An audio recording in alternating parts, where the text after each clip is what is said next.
1719 and a ship has just been captured by pirates off the west coast of Africa. Its crew was then forced to choose between becoming pirates themselves or becoming less alive. They were captured by the pirate captain Howell Davis. Davis died a few weeks later and his crew then elected one of their former captives, Bartholomew Roberts, as their new captain. Because if you're going to be forced to be a pirate, better to be a commander than a common man. With his newfound captaincy, Roberts sailed across the Atlantic and the next year he captured his brand new flagship, which he dubbed the Royal Fortune. This ship was crewed by over 200 men and carried over 40 cannons, making it pretty formidable. So, shortly after becoming a captain, Roberts took to raiding the transatlantic trade routes where he targeted the ships of any and every nation he could. His most famous raid was off the coast of Brazil where he found a fleet of Portuguese merchant ships. He then proceeded to find the most valuable one and then he looted it in front of all of the others. He then moved north where he spent just over a year raiding literally everything and he plundered roughly 400 ships during this period. In 1721, Roberts returned to West Africa and captured 2 French ships there which he quickly pressed into his service. So operating a small fleet of ships wasn't uncommon for the more successful pirates of the era since it allowed them to outnumber their prey, which meant that they'd be less likely to resist, which in case you're wondering was the point. Pirates would show the black flag to their prey to tell them that they would be spared since it wasn't in a pirate's interest for those they robbed to fight back.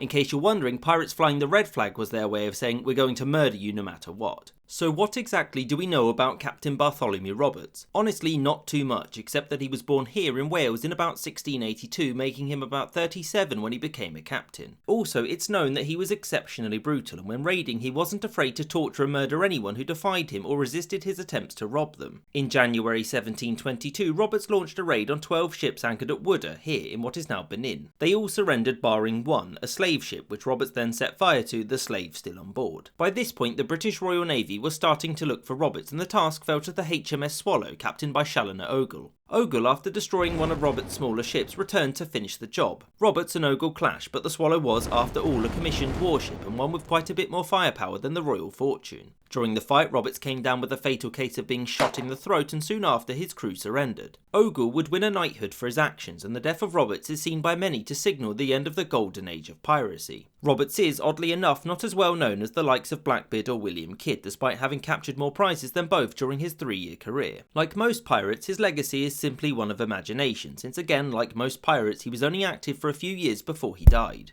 I hope you enjoyed this episode and thank you for watching, and a special thanks to all of these patrons you see on screen for their generosity in supporting the show, and a particularly special thanks to James Bisonet, Party Boyko, Michael Reynolds, Gustav Swan, Winston Kaywood, Sky Chappelle, Adam Harvey, Gay Bellery and Azaka Flash.